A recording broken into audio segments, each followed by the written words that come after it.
Hey, thanks for stopping by. Hopefully you won't mind a little washing machine noise in the background. So it's been a little while since I've been playing with the Norcal 40A kit.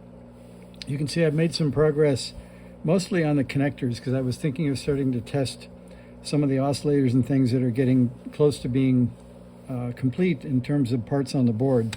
So this was also a chassis I'm trying to think about auditioning. Another thought though is maybe the end product should look more like a KX1 or something. Maybe the controls are going to be on the top.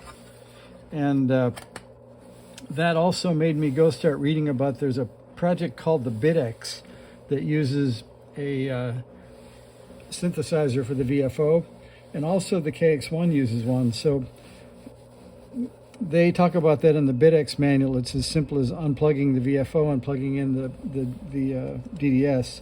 So who knows, that might be an experiment once things are running here. But for now, I wanted to update you on the fact that you can see this QRP Tech board has a number of connectors, and there's a 4-pin, a 3-pin, a 3-pin, and a 4-pin. Those are pretty easy. You really only use 3 of them. These are sort of optional connectors that give you other connections. I have a different video about that. But the issue on the other end is they did something a little bit odd. So they have 3 pins, 3 pins, and 2 pins. And the connector kit that I ordered doesn't go up to 8, it only goes up to 6. And you can't put 2 of them side by side because each of them has some thickness here. And you can see it's more than 0.1 inches between 2 edges if you put these 2 and butted them together. So the thing I did was I remembered that the last time I was at adafruit.com, let's see, maybe need to back up a little bit. I saw some stuff that looked right. So I like to support those guys. They are minority and female owned. If you've never been to adafruit.com, it's a cool place to go. But of course, I couldn't just order the stuff I wanted. So what I wanted was this, which is an 8-pin connector, which should be perfect for that. And the wires are already here, so I can probably cut it in the middle in the economy of using them for 2 of these. The other thing I got was this single row of header pins. So I can hook these in the board. There won't be the polarity protection, but I'll try to remember which color goes where. And that'll give me the 8 pins in a row, and they'll all fit on this connector here. So that'll be the next thing I put in the board is this 8-pin header. And you can see they're short, already trimmed, ready to accept this connector, which is 8 pins on both sides. And while I was there, I also saw this thing, which is they're called a Feather. They're a small microcontroller board, and this one has already built onto it a TFT.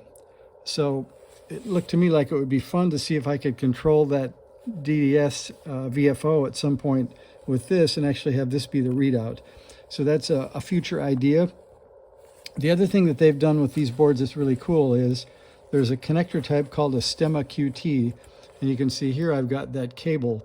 So it allows you to connect up I2C devices without doing any soldering, and they make it so that those connectors are easy to get to.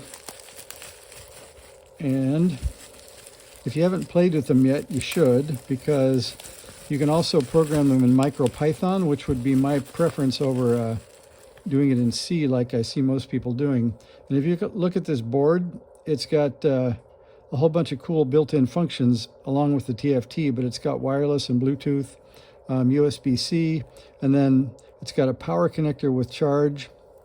It's just it's a really cool looking board. So I'll let you know how that goes once things start to get hooked up, and we'll just see how it goes. So like I say, the next thing you'll see is this 8-pin header will go here, and then we'll try out this cable and wire up the remaining controls, such as VFO tuning, etc.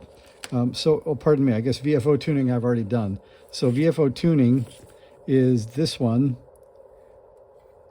labeled with the label covered up. I believe it was RS17 or 16. So you can see you only need 2 wires on that one. And then this will be RIT and a few other things, RIT switching and I think RF gain. So that's what I have. See you next time. Bye.